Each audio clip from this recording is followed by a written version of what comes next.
Aparıcı Zaur Kamal sosial şəbəkə paylaşımı ilə diqqət çəkib. O, şəxsi Instagram hesabında paylaşım edərək oğlu Bartunun adından müğənnilərdən pul yığıldığını bildirib. Aparıcı bununla bağlı polisə müraciət etdiyini qeyd edib. Zaur paylaşımında nömrə qeyd edərək məşhurları bu dələduzlara inanmamağa səsləyib.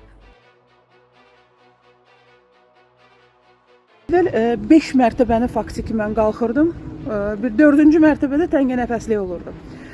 Amma indi bir mərtəbə qalxım, artıq təngənəfəslik və s. və ürəkdə artıq mən bunu hiss eləyirəm. Aparıcı Aytən Səfərova artıq çəkisi ilə bağlı səhhətində problem yaşadığını açıqlayıb.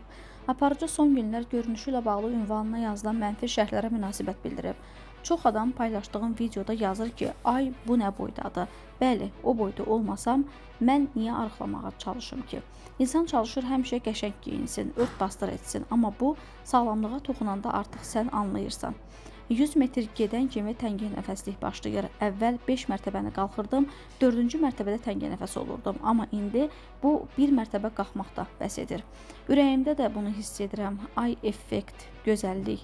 Bax, Aytən Səfərova budur. Ən yaxşısı sağlamlıqdır. Sabahınız xeyir olsun. Bizim səhər tezdən də pozitiv belə də enerji ilə biz başlayırıq. Hər kəsə salam uşaqlar. 3 saat buradayıq.